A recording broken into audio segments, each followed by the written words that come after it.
नमस्कार दोस्तों, this side RJ. आप मुझे देख रहे हैं जीनियस विद्यार्थी यूट्यूब चैनल पर।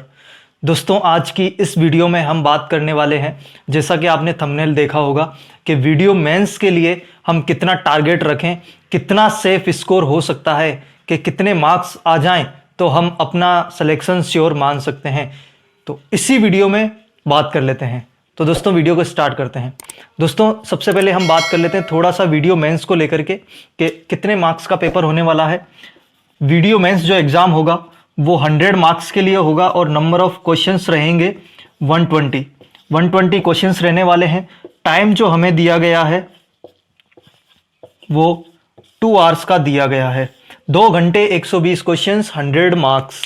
तो कहीं ना कहीं और with negative marking 1/3 negative marking के साथ में ये एग्जाम होने जा रहा है। लेकिन दोस्तों, सबसे पहले हमें ये जानना जरूरी है कि हम एक सेफ स्कोर क्यों मान रहे हैं। आपका कहना होगा कि एग्जाम से पहले, पेपर से पहले तो सेफ स्कोर या फिर एक्सपेक्टेड कट ऑफ या फिर इस तरीके से कि कितना टारगेट लेकर के चलें, ये डिसाइड हम नहीं कर सकते हैं पेपर से पहले। लेकिन दोस्त, हम एक आधार मान करके चल रहे हैं कि अगर प्री में जैसा पेपर आया है, जिस तरीके का डिफिकल्टी लेवल प्री में हमें देखने को मिला है, अगर उसी तरीके का पेपर हमें वीडियो मेंस के अंदर भी देखने को मिला, तब क्या हमारे लिए सेफ स्कोर रह सकता है, उसको हम आधार मानते हुए बात करेंगे। प्री के डिफिकल्टी लेवल को ही हम आधार मानेंगे विद 1/3 नेगेटिव मार्किंग। दोस्तों, हम सभी को पता है कि वीडियो प्री का डिफिकल्टी लेवल कितना था। नेगेटिव मार्किंग नहीं होते हुए भी हम एक्सपेक्ट कर रहे हैं कि जो प्री की कट ऑफ रहेगी वो 50 मार्क्स रहेगी, 50 मार्क्स के आसपास जनरल मेल कैंडिडेट। तो 50 मार्क्स के आसपास रहने वाली है। पेपर का डिफिकल्टी लेवल इतना था। अगर हम उसी को डिफिकल्टी लेवल को मानते हुए चलते हैं, उसी को आधार मानते हुए चलते हैं, तो कहीं ना कहीं हमें यह देखना जरूरी है कि अब हम मेंस के लिए कितना टारगेट रखें, क्या सेफ स्कोर हो सकता है।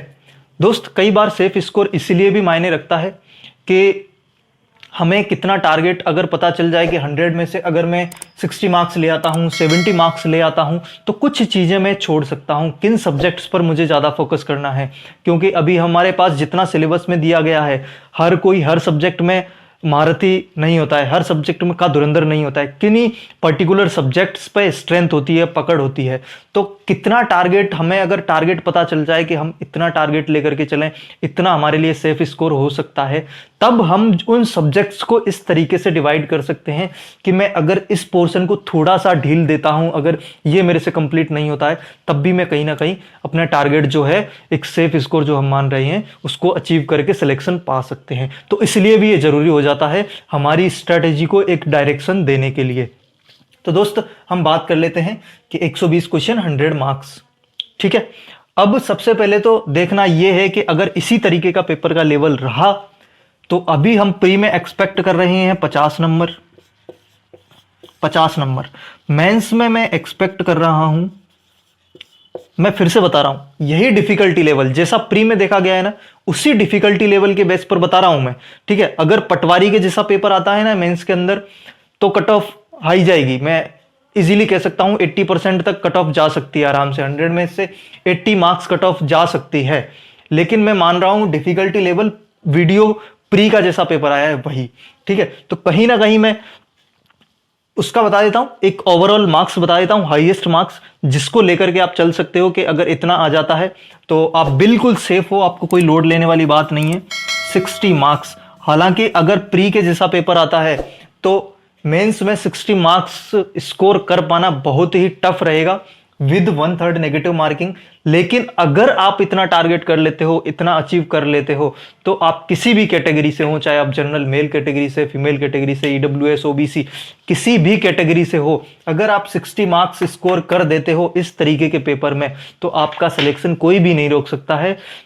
आपको बिल्कुल कोई दिक्कत लेने की जरूरत है ही नहीं। अगर आप इस तरीके के पेपर में 60% मार्क्स गेन कर लेते हो तो विद 1/3 नेगेटिव मार्किंग। अब आप बोलोगे कि 50-55 नंबर कट ऑफ तो प्री में ही जा रही है, जहां पर 80,000 लोगों को लगभग सेलेक्ट करना है, 15 गुना लोगों को सेलेक्ट किया जाना है, वहां पर ही 50-55 नंबर हम कट ऑफ एक्सपेक्ट कर रहे हैं। तो मेंस के लिए ओनली 60 मार्क्स कैसे? दोस्त, मैं बता दूं, प्रीलिम्स एग्जाम बहुत टफ आया है, डिफिकल्टी लेवल काफी हार्ड आया है वीडियो के अकॉर्डिंग। तो ठीक है, तो वीडियो के अकॉर्डिंग इतना डिफिकल्टी लेवल अच्छा रहा है, हार्ड रहा है पेपर का लेवल, और उसमें भी नेगेटिव मार्किंग नहीं है, तो कहीं ना कहीं लोगों के जिसका 50 मार्क्स स्कोर बन रहा है उसके भी कहीं ना कहीं 15 तुक्के 20 तुक्के के आसपास इजीली लगे हैं। ठीक है, तो मेंस में आपके पास नेगेटिव मार्किंग भी रहेगी। तो अगर इसी तरीके का लेवल रहा तो आप 60 मार्क्स भी स्कोर नहीं कर पाओगे। ठीक है, लेकिन आप ये टारगेट लेकर के चलोगे, अगर आपका स्कोर 55 60 स्कोर बन जाता है इस डिफिकल्टी लेवल के साथ में, तो आपका सिलेक्शन 100% श्योर सिलेक्शन आपका हो जाएगा फाइनल मेरिट तक, कोई दिक्कत लेने वाली बात नहीं है। तो तैयारी हमें उसी लेवल के अकॉर्डिंग करनी है जैसा प्री का लेवल आया है, तो उसी के अकॉर्डिंग तैयारी करते हुए चलेंगे और इतना स्कोर कर देते हैं तो कहीं ना कहीं हम श्योर सिलेक्शन ले सकते हैं। एक और चीज मैं आपको बताने वाला हूं इस वीडियो के अंदर कि लोग बोलते हैं कि हमारे तो तुक्के कभी सही होते ही नहीं है, हमारे कभी तुक्के सही नहीं हुए, मैंने तो 20 तुक्के लगाए थे, 20 के 20 गलत हो गए। ठीक है, मैं थोड़ी सी एक छोटी सी गणित बताना आपको चाह रहा हूं। ठीक है, 100 क्वेश्चन हमारे अगर किसी पेपर में आते हैं और उसमें से आपको 60 क्वेश्चंस आपको आते थे, ठीक है, जो आपने राइट किए, अब बचे 40 क्वेश्चन, 40 क्वेश्चन बचते हैं। अब 40 क्वेश्चन ये आपने तुक्के लगाने हैं। ठीक है, लेकिन एग्जाम में हमें पता नहीं चलता है, इन 60 का तो पता चल जाता है 100% कि ये मेरे को श्योर आ रहा है, लेकिन जीके में कई बार ऐसा होता है कि क्वेश्चंस का पता नहीं चलता है, हम कॉन्फिडेंट नहीं होते हैं किसी भी क्वेश्चन के लिए कि इसका आंसर यही बनने वाला है। ठीक है, तब क्या होता है कि ऐसी सिचुएशन में अगर आप 40 तुक्के लगाते हो और उसमें से आपके 20 तुक्के तो राइट हो जाते हैं और 20 तुक्के आपके रॉन्ग हो जाते हैं, 20 तुक्के आपके रॉन्ग हो जाते हैं, तो आपके नंबर ऑफ क्वेश्चंस जो राइट थे वो कितने हो गए? टोटल 80 क्वेश्चन आप राइट कर देते हो। ठीक है, और 20 क्वेश्चन आप रॉन्ग कर देते हो। तो एग्जाम से निकलने के बाद में ज्यादातर जनता, सारे लोग यही बोलते हैं कि मैंने तो 80 क्वेश्चन तो सही करे थे और 20 क्वेश्चन तुक्के लगाए थे वो सारे गलत हो गए। ये क्या था? 20 क्वेश्चन तुक्के लगाए थे वो सारे गलत हो गए। इस तरीके से आप बातें करते हो, लेकिन आपको पता होना चाहिए कि दोस्त, आपके ये जो 20 क्वेश्चन है ये भी आपकी मेहनत नहीं है। अगर जो क्वेश्चन हमने तुक्के लगाए हैं अगर वो सही हो जाते हैं तब उसको तो हम मेहनत मान लेते हैं, और जो गलत हो जाते हैं उसको हम बोलते हैं कि तुक्के हमारे गलत हो गए। तो हमें इस चीज को एक्सेप्ट करना पड़ेगा कि दोस्त हमने 20 तुक्के लगाए हैं, ये तुक्के ओनली 20 नहीं है, हमारे 20 तुक्के ऑलरेडी सही हो चुके हैं, तो उसको भी हम मेहनत नहीं मान सकते, उसको हम हमारी नॉलेज नहीं मान सकते, वो भी हमारे तुक्के थे। तो इसको आप एक्सेप्ट आपको करना पड़ेगा, क्योंकि ये अब कहाँ हेल्प करेगा। क्योंकि अगर आप मॉक टेस्ट तो देते ही होंगे, टेस्ट सीरीज आपने कहीं ना कहीं से लगा रखी होगी, टेस्ट सीरीज का बहुत रोल है एग्जाम क्लियर करवाने में। तो अगर आप टेस्ट सीरीज नहीं देते हो तो अभी से लगाना स्टार्ट कर दो। ठीक है, तो टेस्ट सीरीज जब हम देते हैं तो हमें ये एनालिसिस करना पड़ेगा कि हम अभी कितने क्वेश्चंस हमें 100% कॉन्फिडेंस के साथ में लगा रहे हैं और कितने क्वेश्चंस हमारे तुक्के में जा रहे हैं, कितने क्वेश्चंस ऐसे हैं जो हमारे डाउट में जा रहे हैं। ये क्वेश्चंस ज्यादातर डाउट वाले होते हैं, जिनको हम डाउट में अटेम्प्ट करते हैं वो राइट हो जाते हैं, उसको हम मेहनत मान लेते हैं, उसको हम तुक्का मानते ही नहीं है। तो जो लोग ऐसा बोलते हैं ना, जो लोग ऐसा सोचते हैं कि यार मैं जितने भी तुक्के लगाता हूं सारे गलत हो जाते हैं, तो आपको पता होना चाहिए कि आपके सारे तुक्के गलत नहीं होते हैं, आपके तुक्के और ज्यादा होते हैं जिनको आप मेहनत मान चुके होते हो। ठीक है, तो इस तरीके से किसी के साथ नहीं होता कि आपके सारे के सारे तुक्के गलत हो जाएं। 20 तुक्के लगाए, 30 तुक्के लगाए, सारे गलत हो गए। अगर आप खुद बोल रहे हो कि 20 तुक्के लगाए हैं, तो इसका मतलब है आपने कहीं ना कहीं 30 तुक्के लगाए होंगे जिसमें से 10 करेक्ट हो गए, उनको आप तुक्के मान ही नहीं रहे हो। ठीक है, तो ये आपको एनालिसिस करना पड़ेगा जब आप टेस्ट देते हो तब, कि कितने क्वेश्चंस मेरे डाउट में गए थे और कितने क्वेश्चन मैंने प्योर तुक्के लगा दिए थे जो मेरे को आ ही नहीं रहे थे बिल्कुल, है ना। हालांकि इस तरीके के क्वेश्चंस अटेम्प्ट नहीं करने होते हैं, लेकिन कई बार क्या होता है कि अटेम्प्ट करना, इस तरीके से क्वेश्चंस अटेम्प्ट करना भी हमारे लिए बेनिफिशियल हो जाता है। वो आपके अकॉर्डिंग एनालिसिस करके देखिएगा।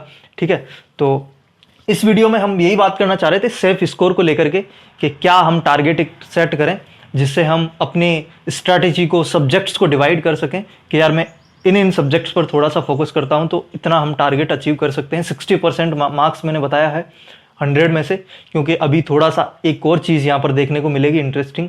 देखो, प्री में 100 मार्क्स थे, 100 क्वेश्चन थे, 2 घंटे थे, लेकिन मेंस के अंदर 100 मार्क्स 120 क्वेश्चन 2 घंटे। जो ये 120 क्वेश्चन वाला मैटर है ना, ये थोड़ा सा भी ट्विस्ट पैदा करेगा इस एग्जाम के अंदर, लेकिन हम उस पर भी हम बात करते रहेंगे कि किस तरीके से इन 120 क्वेश्चंस को 120 ही मिनट में हैंडल करना है, क्या चीज़ें सारी ध्यान रखनी है, वो आपको तब पता चलेगी जब आप चैनल सब्सक्राइब करके जाओगे, बेल आइकन को ऑन करके जाओगे, तब वीडियो डलते ही नोटिफिकेशन आप तक पहुंच जाएगा। तो वीडियो पसंद आए तो वीडियो को लाइक कर दीजिए, चैनल को सब्सक्राइब जरूर करिए और इस वीडियो को अपने दोस्तों में, स्टडी ग्रुप्स में ज़्यादा से ज़्यादा शेयर करिए। जो भी आपके सुझाव या सजेशंस हैं कमेंट बॉक्स में जरूर रखिएगा। मैं मिलता हूँ आपसे अगली वीडियो में। Thank you so much.